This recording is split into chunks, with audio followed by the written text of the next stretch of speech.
बहुत समय पहले भारत के एक छोटे से गांव में आरव नाम का एक लड़का रहता था। वो बहुत जिज्ञासु था। उसके मन में हमेशा एक सवाल रहता था, ये संसार आखिर है क्या?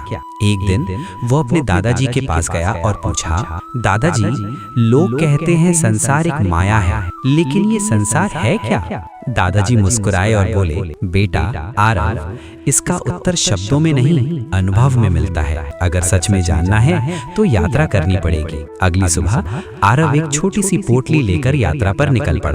रास्ते में उसे तरह तरह के लोग और घटनाएं मिली। सबसे पहले वो एक बड़े शहर पहुंचा। वहां उसने देखा लोग दौड़ रहे थे, कोई पैसे के पीछे, कोई नाम के पीछे, कोई सफलता के पीछे। आरव ने एक अमीर आदमी से पूछा, आप इतना क्यों भाग रहे हैं? अमीर आदमी बोला, अरे बेटा, और पैसा कमाने के लिए, ताकि मैं खुश रह सकूं। लेकिन आरव ने देखा कि उस आदमी के चेहरे पर खुशी नहीं बल्कि चिंता थी। आरव आगे बढ़ गया और मन में सोचा, शायद संसार दौड़ का नाम है। थोड़ी दूर चलने के बाद वो एक खेत में पहुंचा।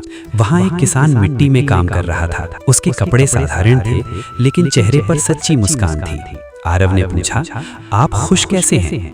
आपके पास तो ज्यादा पैसा भी नहीं है। किसान हंसकर बोला, बेटा, खुश रहने के लिए ज्यादा चीजें नहीं, संतोष चाहिए। आरव ने सोचा, शायद संसार संतोष और मेहनत का नाम है। अब आरव कुछ और आगे बढ़ा। यात्रा करते करते आरव एक घने जंगल में पहुंचा।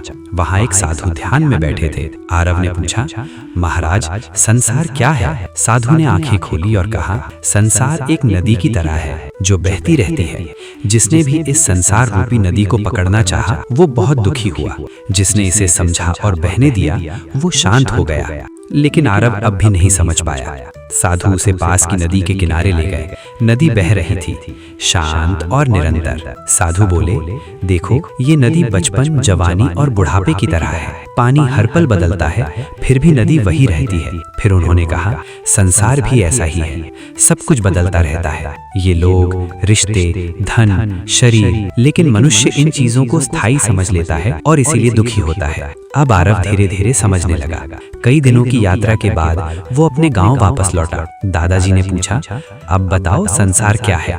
आरव मुस्कुराया और बोला, दादाजी, संसार एक विद्यालय है जहां हर घटना हमें कुछ सिखाने आती है। अगर हम सीख लें तो जीवन सुंदर बन जाता है, और अगर हम केवल पकड़ने की कोशिश करें तो दुख मिलता है। दादाजी की आंखों में खुशी आ गई। उन्होंने कहा, तुमने संसार का सबसे बड़ा सत्य समझ लिया। तो दोस्तों, इस कहानी का संदेश यही है, संसार न तो पूरी तरह सुख है और न पूरी तरह दुख। ये अनुभवों का मैदान है। जो इसे समझकर जीता है वो शांत रहता है, जो इसे पकड़कर रखना चाहता है वो परेशान रहता है। और यही संसार का सबसे बड़ा रहस्य है।